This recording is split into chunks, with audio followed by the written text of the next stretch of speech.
News देख रहे हैं आप और आपके साथ मैं हूं कीर्ति दीक्षित। वक्त को चला है सुपर फास्ट खबरों का।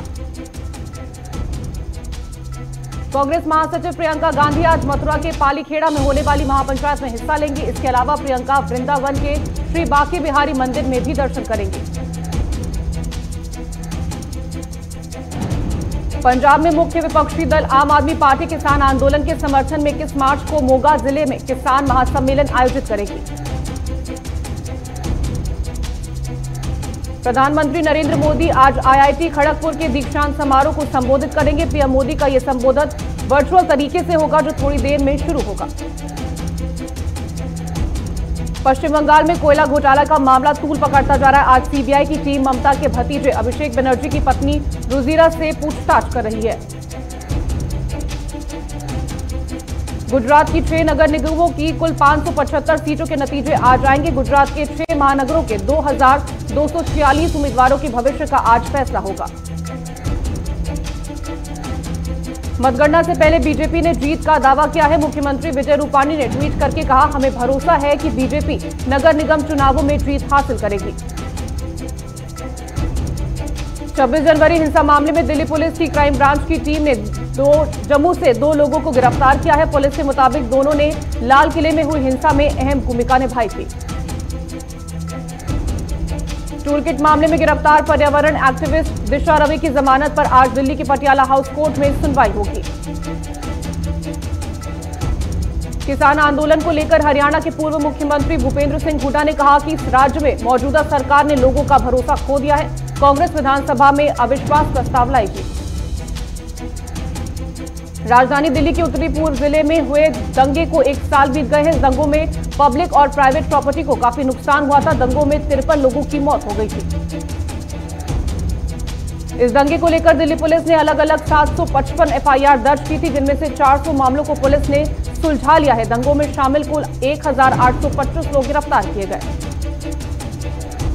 दिल्ली सरकार से मिले आंकड़ों के मुताबिक अब तक 26 करोड़ रुपए से ज्यादा का मुआवजा दंगा पीड़ित परिवारों को दिया गया है। साथ ही अभी भी मुआवजे के लिए पीड़ितों के आवेदन स्वीकार किए जा रहे हैं। सांसद मोहन डेलकर की मौत के मामले में मुंबई पुलिस जांच में जुटी हुई है। सांसद के शव को पोस्टमार्टम के लिए भेज दिया गया है। पोस्टमार्टम रिपोर्ट आ जा सकती है। पुलिस अधिकारियों का कहना है कि सांसद की मौत का स्पष्ट कारण पोस्टमार्टम रिपोर्ट आने पर ही पता चल सकेगा। फिलहाल होटल के कमरे से गुजराती भाषा में मिले लेटर की भी जांच की जा रही है। गुजरात के भरूच जिले में आज सुबह बड़ा हादसा हुआ है। झगड़िया में जीआईडीसी स्थित केमिकल कंपनी यूपीएल 5 के प्लांट में धमाके के साथ आग लग गई। इस धमाके और आग की चपेट में आकर 24 लोग घायल हो गए। बताया जा रहा है कि धमाके के कारण आसपास के गांव में भूकंप जैसा महसूस हुआ था। बीजेपी ने अब बिहार में एलपीजी को झटका दिया है। एलजेपी की एमएलसी नूतन सिंह ने पार्टी की प्राथमिक सदस्यता से इस्तीफा देकर बीजेपी का दामन थाम लिया। नूतन सिंह एलजेपी की इकलौती एमएलसी थी और उनके पार्टी छोड़ने के बाद अब बिहार विधान परिषद में चिराग पासवान की पार्टी का कोई नुमाइंदा नहीं बचा है। पुडुचेरी में हुए राजनीतिक घटनाक्रम को लेकर राजस्थान में कांग्रेस और बीजेपी में जुबानी जंग छिड़ गई है। सीएम अशोक गहलोत के बयान के बाद बीजेपी ने पलटवार किया।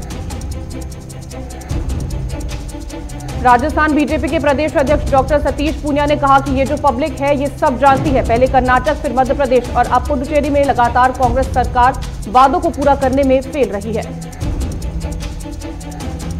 सतीश पूनिया ने कहा कि अपनी नाकामियों को कब तक आप भाजपा पर थोपेंगे। आत्मचिंतन का समय है, क्योंकि वादा खिलाफी की यही बयार राजस्थान में भी बह रही है। योगी सरकार के बजट पर अखिलेश यादव ने तंज कसा है। अखिलेश यादव ने कहा कि पेपरलेस बजट में किसान, मजदूर, युवा, नारी और कारोबारी किसी के भी हाथ कुछ नहीं आया, सबके हाथ खाली रह गए। अखिलेश यादव ने कहा कि बीजेपी का ये विदाई बजट सबको रुला गया। अखिलेश यादव ने ये ट्वीट नहीं चाहिए भाजपा हैशटैग के साथ किया है। ताजा सैटेलाइट तस्वीरों की माने तो चीन ने पैंगोंग लेक से जिन सैनिकों को हटाया उन्हें आगे जाकर रूतोग इलाकों में बसा दिया है, जो कि लेक के बिल्कुल पूर्वी छोर पर है। चीनी सेना की ओर से इन इलाकों में झोपड़ी जैसे घर बनाए गए हैं, जिनमें सैनिकों को रोका गया है। साथ ही ये इलाका नगारी से जुड़ता है। यहां से नागारी तक हवाई और सड़क मार्ग तैयार है। इस इलाके में साल 2019 से ही काम चल रहा था। अब ये बेस भविष्य में किसी तरह की गतिविधि होने पर चीनी सेना के लिए एक बड़ा बैकअप की तरह काम कर सकता है। दिल्ली सरकार अपने सभी स्कूलों में केजी से लेकर 8वीं कक्षा तक के बच्चों के लिए अगले शैक्षिक सत्र से देशभक्ति पाठ्यक्रम शुरू करेगी। दिल्ली सरकार के मुताबिक देशभक्ति पाठ्यक्रम का उद्देश्य बच्चों में उन मूल्यों और कौशल को स्थापित करना है जो बच्चों को राष्ट्र निर्माण में योगदान देने के लिए प्रतिबद्ध नागरिक बनाने के लिए तैयार करेंगे। देश भर में बीते 24 घंटे में कोरोना वायरस के 10,584 नए केस सामने आए हैं, जबकि इस दौरान 78 मरीजों की मौत हो गई। गृह मंत्री अमित शाह ने गृह मंत्रालय और अन्य संबंधित विभागों के अधिकारियों के साथ समीक्षा बैठक की। इस दौरान गृह मंत्री ने वैक्सीनेशन अभियान की प्रगति के संबंध में जानकारी ली और जरूरी निर्देश भी दिए। कोरोना के बढ़ते मामलों के चलते नागपुर में स्कूल कॉलेज 7 मार्च तक के लिए बंद कर दिए गए हैं। वहीं अमरावती जिले में 1 मार्च तक लॉकडाउन लगा दिया गया। मुंबई में भी कोरोना के मामलों को रोकने के लिए सख्त पाबंदियां लगाई जा रही हैं। यहां मास्क न पहनने वाले लोगों को पकड़कर जुर्माना लगाया जा रहा है। बीएमसी की ओर से जारी आदेश ये भी कहा गया है कि ब्राजील से आ रहे यात्रियों को अनिवार्य रूप से इंटरनेशनल क्वारंटीन में रखा जाएगा। सीएम शिवराज सिंह चौहान ने समीक्षा बैठक की और कोरोना के बढ़ते मामलों को देखते हुए राजधानी भोपाल और इंदौर में मास्क लगाने के नियम का सख्ती से पालन कराने को कहा। सीएम शिवराज ने महाराष्ट्र से लगे सभी जिलों में आने वाले व्यक्तियों का कोरोना टेस्ट कराने के निर्देश दिए और कहा कि सभी जिलों में जिलाधिकारी क्राइसिस मैनेजमेंट ग्रुप की तत्काल बैठक करें।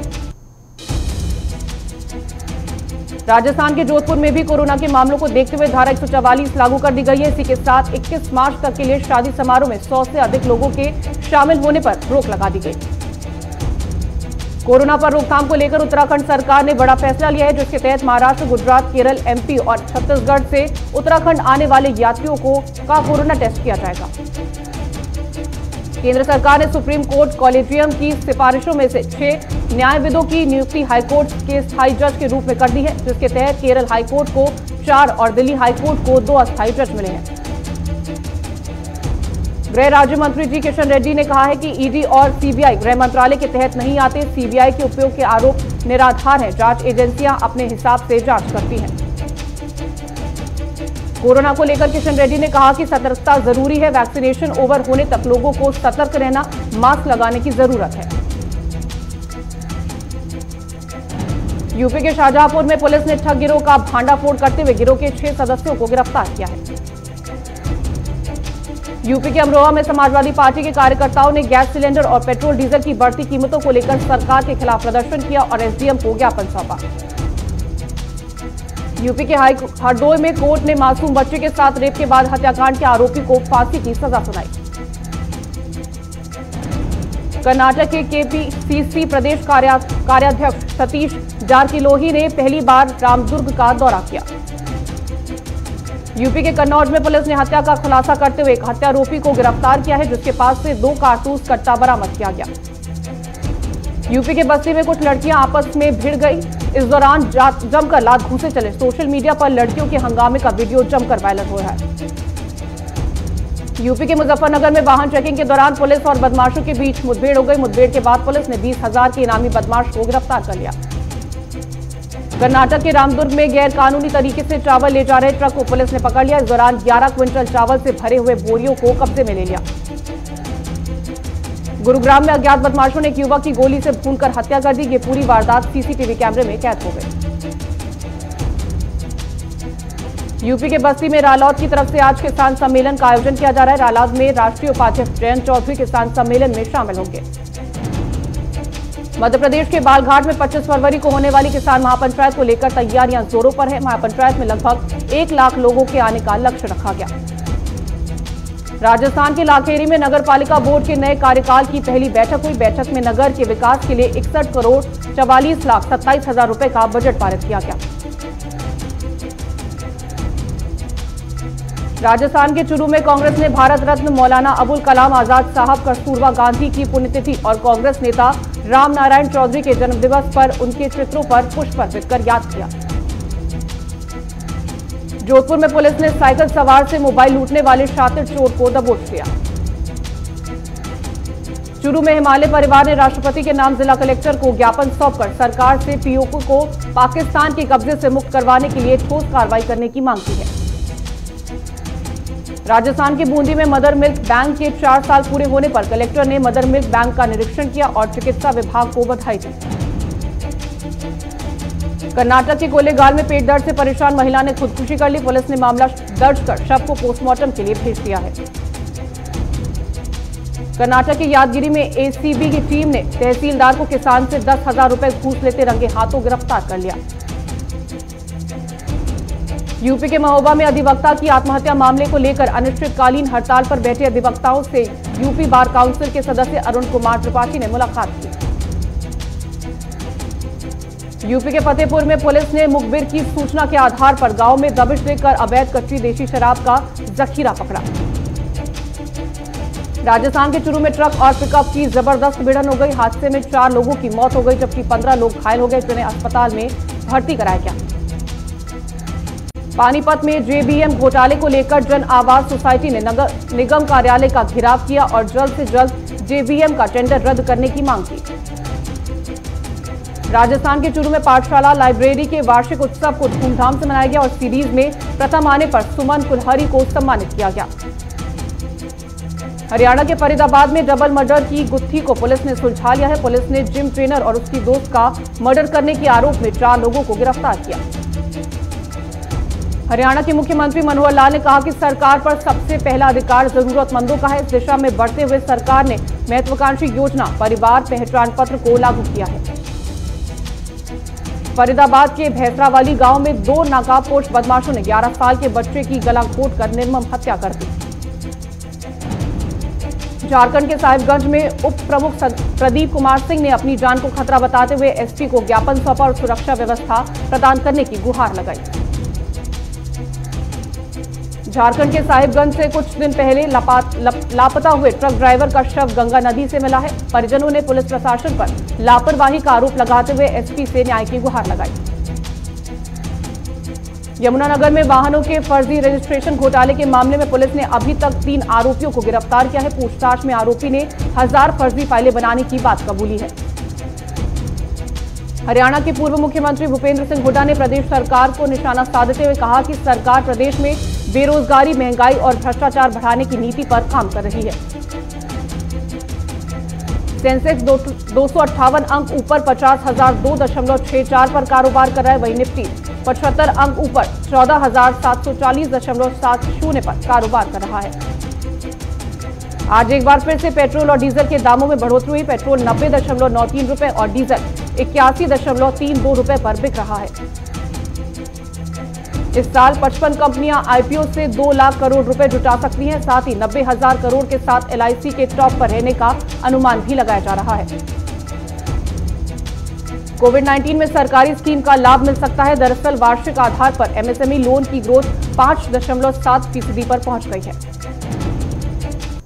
भारतीय प्रतिभूति एवं विनिमय board SEBI commodity derivative contracts के में कथित अनियमितता की जांच के लिए 4 ब्रोकर्स का स्पेशल ऑडिट करेगा। नी कंट्रोल के मुताबिक 4 ब्रोकिंग कंपनियां हैं Gogia capital services limited, MSB E trade securities, Maujpuria security breaking और फिनडॉक कमोडिटीज। पिछले साल सैमसंग ने बिक्री में 14% की गिरावट के बावजूद भी सबसे ज्यादा फोन बेचे, तो चौथी तिमाही में एप्पल टॉप पर रही है। चीन की कंपनियों के $2 अरब के 150 निवेश प्रस्ताव 1 साल से अटके हैं। इसके साथ ही हांगकांग से आ रहे जापानी और अमेरिकी कंपनियों के भी निवेश प्रस्ताव फंसे हुए हैं। रिलायंस इंडस्ट्रीज ने एक बड़ी घोषणा की है। इससे अपने ऑयल टू केमिकल के लिए एक अलग सब्सिडरी बनाने का काम पूरा कर लिया है। रिलायंस कंपनी ने स्टॉक एक्सचेंज को यह जानकारी दी है कि रिलायंस ने ऑयल से केमिकल बिजनेस को अलग कर दिया है। दुनिया में कोरोना से अब तक 11.22 करोड़ से ज्यादा लोग संक्रमित हो गए हैं। वहीं इस महामारी से 24.84 लाख लोगों की मौत हो चुकी है। अमेरिका में संक्रमितों का आंकड़ा 2.88 करोड़ से ज्यादा हो गया है। साथ ही कोरोना से अब तक 5.12 लाख लोगों ने अपनी जान गंवाई। जो बाइडेन ने कोविड-19 से मारे गए 5 लाख अमेरिकियों को याद किया है। कहा, मुझे इनके परिवारों के दर्द का एहसास है। द गार्डियन की एक रिपोर्ट में दावा किया गया है कि इटली ने पिछले साल फरवरी में WHO को महामारी के बारे में सही जानकारी नहीं दी, जबकि देश में केस मिलने शुरू हो गए थे। ब्रिटेन के प्रधानमंत्री बोरिस जॉनसन ने देश में लॉकडाउन हटाने का रोड मैप जारी कर दिया है। ये लॉकडाउन 4 स्टेप में हटाया जाएगा। पाकिस्तान के प्रधानमंत्री इमरान खान आज 2 दिन के श्रीलंका दौरे पर जा रहे हैं। भारत ने इसके लिए पाकिस्तान एयरफोर्स के प्लेन को अपने एयर स्पेस के इस्तेमाल की मंजूरी दी है। ब्राजील में किताब पढ़ने के शौक ने 3 पीढ़ी की नौकरानी जॉयस फर्नांडिस को स्टार बना दिया है, जिसके बाद अब जॉयस लेखक, रैपर और टीवी होस्ट हैं। न्यूजीलैंड में बिना तारों की बिजली सप्लाई होगी। दरअसल ये बिजली माइक्रोवेव की बहुत पतली बीम के रूप में घरों तक पहुंचाई जाएगी। अमेरिकी अंतरिक्ष एजेंसी नासा ने मंगल ग्रह की ताजा फुटेज का एक वीडियो शेयर किया है। ये वीडियो नासा के परसिवरेंस रोवर ने मंगल ग्रह से भेजा है। अमेरिका का चीन पर मानवाधिकार हनन का आरोप लगा है। कहा, लोकतांत्रिक मूल्यों के लिए हमेशा खड़े रहेंगे। सुशांत सिंह राजपूत को याद करते हुए राजकुमार राव ने सोशल मीडिया पर नोट लिखा है। राजकुमार राव ने लिखा, ऐसा लगता है कि जैसे कल ही की बात है जब सुशांत, अमित और मैं फिल्म का शूट कर रहे थे। बिपाशा बासु अपने पति करण सिंह ग्रोवर के साथ मालदीव में छुट्टियां मनाते हुए दिखी। हाल ही में उन्होंने सोशल मीडिया पर मालदीव से कई फोटोज और वीडियो शेयर किए हैं। बॉलीवुड एक्ट्रेस सारा अली खान ने एक इंटरव्यू के दौरान बताया कि मुझे ज्यादा पैसे खर्च करना पसंद नहीं है, इसलिए मैं सरोजनी नगर के सलवार कमीज पहनकर खुश हूं। बिग बॉस 14 की ट्रॉफी जीतकर घर पहुंची रुबीना दिलायत का पति अभिनव शुक्ला ने जोरदार स्वागत किया। अभिनव ने रुबीना के लिए रोमांटिक सरप्राइज रखा था। साउथ इंडियन स्टार अक्किनी नागार्जुन 17 साल बाद हिंदी फिल्म इंडस्ट्री में वापसी कर रहे हैं। हाल ही में उन्होंने आयान मुखर्जी के निर्देशन में बन रही फिल्म ब्रह्मास्त्र की शूटिंग पूरी की है। एक रिपोर्ट के अनुसार क्रिकेट ऑस्ट्रेलिया नहीं चाहता कि इंडियन प्रीमियर लीग के अगले सत्र के दौरान उसके खिलाड़ी जुआ, फास्ट फूड, शराब और तंबाकू ब्रांड के प्रचार के लिए विज्ञापन करें। शांता कुमारन श्रीसंत ने विजय हजारे ट्रॉफी में घातक गेंदबाजी की। इस दौरान श्रीसंत ने 5 विकेट लिए। मोटेरा में मैदान से 2 खिलाड़ियों की शर्टलेस तस्वीरें वायरल हो गई। दरअसल ये दोनों खिलाड़ी हैं हार्दिक पांड्या और उमेश यादव। हालांकि इस तस्वीर को हार्दिक ने अपने इंस्टाग्राम पर शेयर किया है। पूर्व महिला क्रिकेटर सारा रशीद खान के हेलीकॉप्टर शॉट की दीवानी हुई। सारा ने लिखा, मुझे भी सिखाओ। डेवेन कॉनवे की शानदार पारी के दम पर न्यूजीलैंड ने ऑस्ट्रेलिया को पहले T20 मैच में 53 रनों से हराकर 5 मैचों की सीरीज में 1-0 की बढ़त बना ली।